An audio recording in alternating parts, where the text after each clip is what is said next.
9일, 제주가 17일간 열대야. 예, 그리고 이제 강릉에서는 초열대야. 요즘 그 요런 그 초가 붙는 그 좀 많이 생겼어요. 많이 봤던 것 같아요. 예. 그죠, 어느 그죠. 때보다. 예. 아마 앞으로 더 자주 더 많이 보게 되겠죠. 아. 그래서 아까 모두에 말씀하신 것처럼 과학자들이 뭐라고 하냐면 99%에서 100%의 확률을 가지고 이야기하는데 우리 인생에서 올해가 그래도 가장 시원한 해가 아닐까 이렇게 아마 회상하게 될 수도 있다는 거죠. 교수님 이거 어떡합니까? 올해 제일 덥다고 지금 난리 예. 뭐 이제 세상이 이렇게 시끄러운데 이게 제일 시원한 여름이었다로 기억되면은 이거 앞으로의 여름은 어떻게 된다는 얘기예요? 얼마 전에 세계 기상기구에서 이제 작년 지구 전체 기후 상태에 대한 보고서를 발표했는데요. 네. 이미 전 지구 평균 온도가 산업화 이전 온도, 우리가 산업화 이전 온도라 그랬을 때는 1850년에서 그렇죠. 1900년 사이 평균 온도를 이야기하는데 이미 1.15도가 올랐어요. 근데 1.15도 별로 그렇게 크게 네. 안 느껴지잖아요. 체감적으로는 생각보다는 많이 안 올랐네 이럴 예. 수 있는데. 근데 왜냐면 이게 우리 몸에 예를 들면 1도의 온도 변화가 있었다, 체온에. 어떨 것 같으세요? 미열이 생겨도 굉장히 우리가 그렇죠. 몸에 예, 열이 있다. 그러니까 그럴 때 우리 몸 상태가 다르죠, 정상일 때와. 그러니까 지금도 마찬가지예요. 그래서 그로 인해서 발생하는 게 기후 변화예요. 그러니까 네. 극단적인 기상 현상이 나타나는 거죠. 비가 오더라도 너무 많이 오고 그러니까 한꺼번에 그냥 예, 폭우가 쏟아지고. 쏟아지고 네. 그리고 더워도 너무 덥고 또 그렇다고 해서 춥지 않으냐? 그렇지 않아요. 추워도 너무 추운 한풀을 또 우리가 경험하게 되죠. 그리고 그거에 따라서 지표면의 평균 온도가 올라가니까 건조해지잖아요. 막 증발을 맞아요. 많이 하니까. 얼마나 메말랐는지 거북이 등껍질처럼 이렇게 쩍쩍 갈라져 있습니다. 그러면 어떻게 되느냐? 불이 발생을 해도 더 빠르게 번지는 거죠. 확산 면적도 넓어지고. 지금 얘기를 들어보니까 캐나다에서 5월에 그 생긴 그 불이 아직도 지금 다 진압이 안 네. 됐다고. 당국이 진화에 총력을 기울이고 있지만 불길은 쉽사리 잡히지 않고 있습니다. 하와이 마우이 섬에 현지 시간 9일 대형 산불이 덮쳤습니다. 허리케인이 키운 산불이 급속도로 번졌습니다. 전국 각지에서 산불이 발생한 가운데 야간에도 진화 작업이 계속되고 있습니다. 근데 이게 또 악순환을 만들어냅니다. 왜냐하면 불에 타버리게 되면은 그 나무에 있던 탄소가 다시 이산화탄소가 돼서 배출이 되고요. 또 그만큼 나무가 많이 사라지니까 대기 중에 CO2를 흡수하는 그런 저장고 역할을 하는 나무가 그만큼 줄어든다는 거죠. 그러니까 기후 변화로 인해서 산불이 더 심각해지지만 그 산불로 인해서 기후 변화가 더 또 심각해지는 상호가 악순환 관계로 맞물리게 되는 거죠. 교수님께서 지금 얘기를 해주셨지만 사실 지구 온난화에 대한 얘기는 제가 뭐 초등학교 때부터 들었던 얘기거든요. 맞아요. 예. 요새는 사실 지구 온난화라는 표현이 부족하다고 이야기해요. 최근에는 어떻게 예. 표현하냐? 영어로는 글로벌 워밍이라 그랬거든요. 지구 예. 온난화. 그러더니 글로벌 히팅이라고 가열화라고 부르더니 요새는 글로벌 보일링이라고 불러요. 보일링, 끓고 있다. 끓고 있다. 열탕이 되고 있다는 거죠. 유엔 사무총장 구테우스라는 분이 뭐라고 네. 말씀하셨냐면 지구 온난화의 시대는 이제 끝나고 끝났다. 지구 열탕화의 시대로 접어들었다고. 온난화의 정도가 아니고 끓어오르는 거죠. 저도 이거 얼마 전에 뉴스를 또 봤어요. 요즘 그 수컷 거북이가 안 태어난다. 이게 왜냐면 저 처음 알았어요. 주변 온도에 따라 그 성별이 정해진대요. 거북이는. 몰랐죠? 몰랐어요. 바다 모래에다가 이제 알을 낳잖아요. 예. 그 알들이 부화를 할 때 이게 27.7도보다 낮으면 수컷, 예. 31도가 넘으면 암컷. 그래서 요 비가 이제 딱 맞았는데 지금 어느 순간 이게 이제 해수면 온도라든가 이 지구의 온도가 높아지면서 지금 거의 99%가 암컷. 지난 4년간 수컷 거북이가 탄생하지 않았다고. 다 그렇죠. 그 수컷이 없대요. 나 이거 몰랐어. 거북이가 그렇다네. 그렇게 되면 결국에는 거북이는 멸종될 수 있죠. 없어지겠네요. 예, 멸종이 될 수가 있죠. 생물 종들이 지금 사라지고 있는 게 되게 많습니다. 온도 변화 때문에. 이거 참 진짜 이 말씀해 주신 대로 지구가 지금 몸살을 앓고 있다라는 게. 근데 막 사람들이 이렇게 표현하잖아요. 지구가 망하고 있다. 막 이렇게 했는데 사실 지구는 제가 생각할 때 그냥 있을 것 같아요. 지구가 뭐 부서져서 없어지지 않는 한 중요한 건 거기에 어떤 생명체가 살 건가, 거기에 인간이 있을 건가, 또 죄 없는 그 많은 생물 종들이 인간 때문에 살지 그렇죠. 못하고 사라지는 그런 문제가 있는 거겠죠. 이것에 대한 전 세계의 어떤 그 경각심, 뭐 이런 또 이야기들이 뭐 계속 되고 있으나 이게 근본적으로 해결하기가 참 어려운 문제인 거죠. 그렇죠. 이걸 더 이상 막을 수는 없습니다. 이거 막을 수 없습니까? 예, 왜냐하면 이미 배출된 기체들이 대기 중에서 계속 온실 효과라는 걸 야기를 해요. 그러니까 태양에서 오는 열 에너지가 지표면을 데우거든요. 그리고 다시 적외선의 형태로 다시 우주로 나가야 나가는데 되죠. 그때 온실 기체라는 게 대기 중에 있어서 이불처럼 지구를 이렇게 데우고 있는 거죠. 근데 옛날에는 그게 헛이불 정도였어요. 그래서 오히려 그런 게 없으면 지구가 너무 차갑기 때문에 생명체가 살 수 없었는데 네네. 지금은 온실 기체가 늘어나니까 이게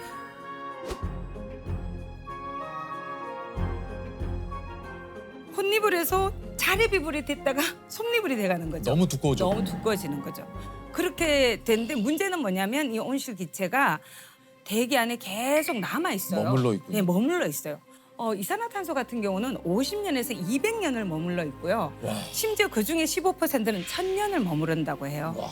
그러니까 우리가 이미 배출한 게 계속해서 야기하기 때문에 기후 변화는 더 이상 막을 수는 없고요. 근데 우리가 지금이라도 덜 배출하면 더디게 갈 수 있는 거죠. 이거 참 큰일 났네. 이거 어떻게 하나 이거.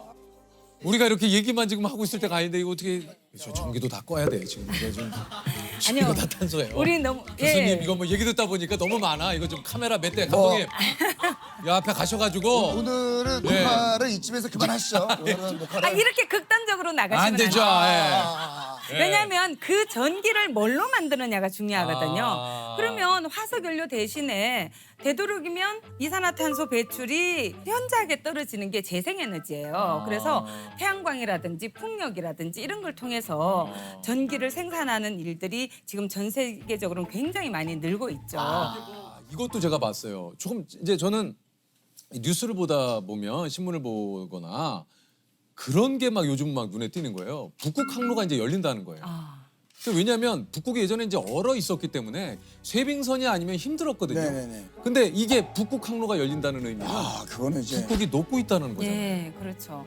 그래서 이게 굉장히 그 이율 배반적이죠. 북극이 네. 녹아서 네. 교역이 더 활발해질 수 있고 막 이런다고 얘기하지만 그러니까 운임이 사실- 훨씬 더 싸질 수 예, 있고. 근데 그게 굉장히 슬픈 일이거든요. 일이죠. 왜냐하면 지구 전체에 있는 얼음의 97%가 남극과 북극에 있대요. 이 북극과 남극의 얼음이 녹으면 어떻게 될까요? 해수면이 높아지지. 해수면이 상승이 돼. 왜냐하면 우리가 뭐 있던 얼음 녹는데 그게 뭐 해수면하고 무슨 상관이야 생각하는데 그게 아니라 그거는 이미 바닷물 안에 있던 얼음이 녹는 건 해수면 높이에 크게 영향을 안 미쳐요. 근데 그린랜드라든지 남극이라든지 이렇게 육지에 있던 얼음이나 만년설이 녹으면 그게 바다로 들어가잖아요. 진짜 그린란드의 경우에는 이제 1분에 100만 톤씩 녹고 있다. 야, 1분에 100만 톤. 이게 참 숫자로 표현해서 잘 체감이 안 되는데 이게 100만 톤이면 어마어마하거든요. 1분에 그게. 그러니까요.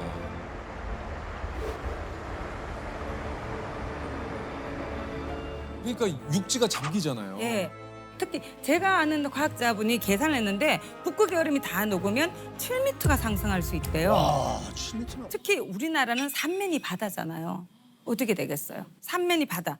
그러니까 이게 해안가에 인천도 있고 부산도 있고 군산도 있고 뭐 속초 여러 도시들이 있잖아요. 네네. 그러니까 그런 도시들도 해수면 상승에 따른 침수로부터 안전하지 않은 거죠. 유실된 모래 면적은 약 2만 제곱미터. 2년 전과 비교해 해변의 모래가 얼마나 사라졌는지 한눈에 확인할 수 있습니다. 그 시뮬레이션을 보여줬어요. 해수면이 상승이 되면 어떻게 될 건가. 어떻게 될 건가? 근데 제 뒤에 앉아있던 분이 저기 우리 집이네 이러시는 거예요. 본인 집이 해수면 상승돼서 막 잠기는 게 그 보이는 거예요. 그랬더니 너무 놀랐다는 거예요. 그전에는 그냥 해수면이 상승될 수 있구나 뭐 이렇게 그냥 그런가 보다 했는데 본인 집이 이렇게 막 잠기는 모습을 보니까 아이고 이거 큰일이구나. 이게 보통 문제가 아니구나. 이야, 어우. 요즘 또 이게 식량난 이것도 사실 기후 변화하고 또 밀접한 관련이 있다. 예. 왜냐면 너무 뜨거우면 자라지를 못합니다. 식물들이. 그래서 그렇죠.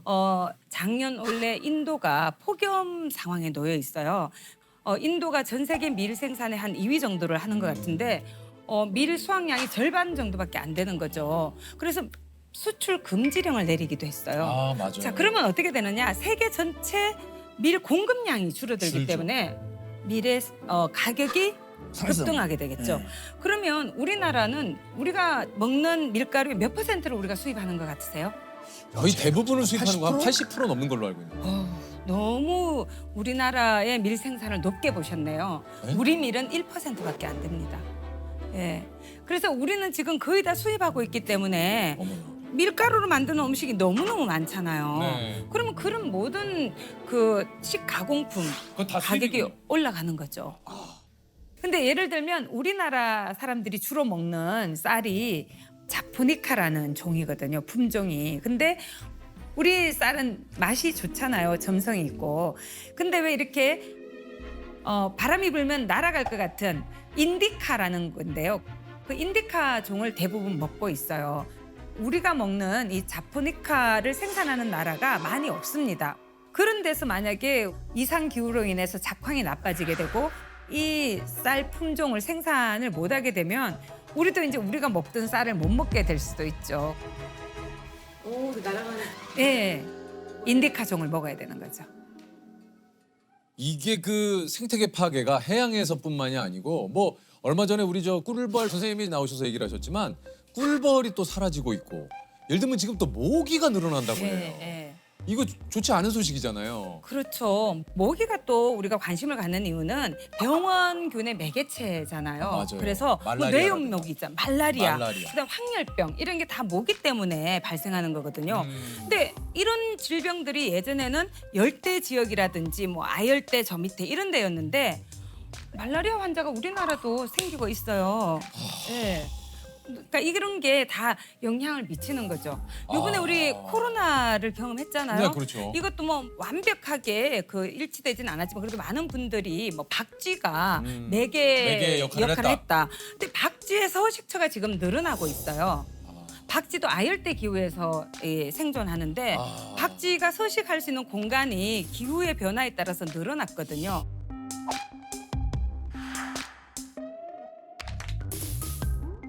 아니 근데 진짜 저희가 대기실에서도 그 얘기했는데 뭐 좀 좋은 소식이 없네. 아 그래도 우리가 희망을 잃으면 안 돼요. 아니 지금 이렇게 아. 이렇게 해놓으셨잖아요 교수님. 왜냐면 좋은 소식이 없잖아요. 문제를 발생시킨 게 누구예요? 우리죠. 그러면 해결책도 누가 가지고 있어요? 사람. 우리가 그렇죠. 있죠. 그래서 저는 희망을 잃으면 안 된다고 생각하거든요. 우리가 너무 막 절망하고 뭐 내가 뭐 한다고 뭐가 바뀔까 이렇게 생각하면 더 심해질 뿐이에요. 이게 지구를 지킬 수 있는 골든 타임이 얼마 안 남았다 그래요. 예. 이게 7년 정도를 이야기하고 있는데요. 7년입니까? 예, 들어보셨는지 모르겠는데 그 IPCC라고 네. 기후변화에 관한 정부 간 협의체라고 과학자들이 구성한 그런 기구가 있어요. 거기에서 이제 우리가 지금처럼 살면 2100년에는 평균 4.4도까지 올라갈 수 있대요. 1.15도 상태에서도 우리가 이렇게 견디기 힘든데 4.4도는 상상을 초월하는 거죠. 2100년까지 1.5도를 넘어서지 않는다 이렇게 얘기하는데 그렇게 하려면 2030년까지 2019년에 배출했던 양의 43%를 줄여야 된다. 그러니까 거의 절반에 가까운 걸 앞에서 먼저 줄여줘야지만 되는 거죠. 근데 이거를 놓치게 되면 사실 어렵다. 그래서 7년이 남았다. 예. 하여튼 그런 상황입니다. 예. 예. 근데 한숨 쉬고 있으면 문제가 해결이 안 되잖아요. 우리가 할 수 있는 일을 찾아야 되는 거예요. 한숨 쉰다고 문제가 해결되면 우리 3명 앉아고 계속 한숨만 쉬면 되는데 그러면 CO2만 더 배출되죠. 그래서 우리가 노력을 해야 됩니다. 숨을 아껴 쉬어야 되나요? 이게? 아니요. 그는 생리현상이니까 쉬시고 나무를 더 심으세요. 아, 나무를. 나무도 예. 심고 그리고 근데- 텀블러 사용. 예. 텀블러 같은 경우도 사람들이 보면 이제 텀블러도 많이 사용해야지 되는 거예요. 어떤 분들은 그냥 유행을 좇아서 텀블러 모양이 다르거나 디자인만 다르면 계속 사시는 분도 계신데 그런 분들은 그냥 종이컵 쓰시는 게 나아요. 그러니까 한번 사면 계속 사용을 해야 되고요. 어떤 물건이든지 만들 때 에너지가 투입이 돼요. 에너지로부터 발생하는 온실기체량이 사실은 뭐 73% 이상이다 뭐 이렇게 이야기를 하거든요. 만들 때도 그렇지만 우리가 폐기할 때도 또 이걸 수거하고 운반하고 뭐 모든 데. 소각을 하든 매립을 하든 이 모든 과정에 다 에너지가 투입이 되고요. 이게 썩으면서도 또 메탄이나 CO2가 나오고 뭐 이렇게 되는 거죠. 텀블러도 이제 기본이 돼야 돼요. 이걸 하는 사람이 앞선 사람 이게 아니라 너무 당연한. 그냥 그러니까 당연한. 우리의 문화가 돼야 되는 거죠. 개개인이 다 이렇게 해야 바뀌는 거죠. 그렇죠. 누군간 해결해 주겠지가 아니죠. 안 돼요. 사실 저희들이 할 수 있는 이런 탄소 배출을 줄일 수 있는 방법은 뭐가 좀 있을까요? 사실은 뭐 우리가 필요 없이 낭비하는 에너지가 굉장히 많아요. 불 같은 것도 뭐 10개 등이 다 필요 없는데 어떤 뭐 회의실이고 뭐 강의실이고 그걸 부분 소등을 할 수도 있고요. 또 업무를 마치고 나면 즉각 끄는 것도 중요하고요. 또 실내 온도 같은 경우에 그래서 요새는 그래도 많은 분들이 경각심을 가져서 맞아요. 겨울에 반팔 입고 생활하고 이런 분들이 조금씩 줄어들고는 있죠. 네, 근데 맞습니다. 그렇게 살면 안 되는 거예요. 그리고 그래서 낭비를 줄여야 됩니다. 에너지도 필요 없는데 지금도 저기 불 다 켜져 있네요. 저런 불들 꺼야죠.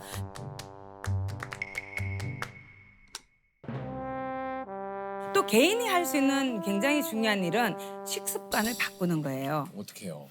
사실 아까 이산화탄소를 주로 말씀드렸지만 최근 들어서 많이 관심을 가지는 게 메탄이라는 거예요.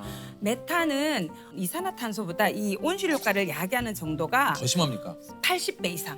최근에는 뭐 86배다 이렇게도 이야기를 해요.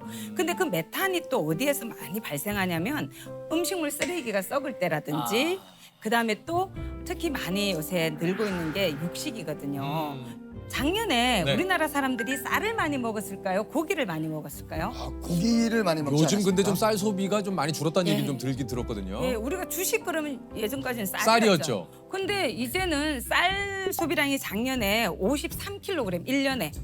근데 고기는 58kg이래요. 그래서 저는 뭐 반드시 채식을 다 하자 이렇게 주장하고 싶진 않아요. 특히 예. 성장기 어린이들도 있고 그렇죠, 건강에 그렇죠. 미친 영향들. 예. 그래서 일주일에 최소 한 끼는 채식을 좀 해보자. 채식을 좀 예, 좀 늘려보자는 거죠. 이게 쉽진 않아요. 이게 또 식습관을 바꾼다라는 게. 예. 그리고 아까 개인이 할 수 있는 일 중에 지금 손수건 갖고 다니시나요? 손수건이 없네요. 근데 예전에는 제가 자랄 때만 해도 손수건은 그냥 필수예요. 늘 필수로 맞죠, 갖고 맞아요. 다니는데 요새는 손수건 갖고 다니는 분을 별로 보기가 어려워요. 맞아요. 대신에 화장실에 가면 다들 그냥 종이 있으니까. 타월을 쓰죠. 그것도 아낄 수 있어요. 그러니까 제가 1년에 몇 개를 쓸까 계산을 해봤어요. 화장실에 하루에 몇 번 정도 갈까요, 개인이? 한 5번? 적게 잡아도 5번일 거예요. 5번. 그러면 5장이잖아요. 그러면 일주일에 5일 근무한다 그러면 25장이잖아요. 4주라 그러면 100장이잖아요. 그러면 이게 지금 1년 또는 1200 장. 평생 너무 많죠. 그러니까 이게 작은 게 아니에요. 저는 이걸 오래된 미래라고 부르거든요. 예전에 다 했던 일이에요. 그런데 이제는 더 안 하고 멈추었던 거 다시 회복하자. 이거 어려운 일 아니다. 이게 버려야 되는 것 중에 하나가 나 하나쯤이야. 예. 진짜. 예.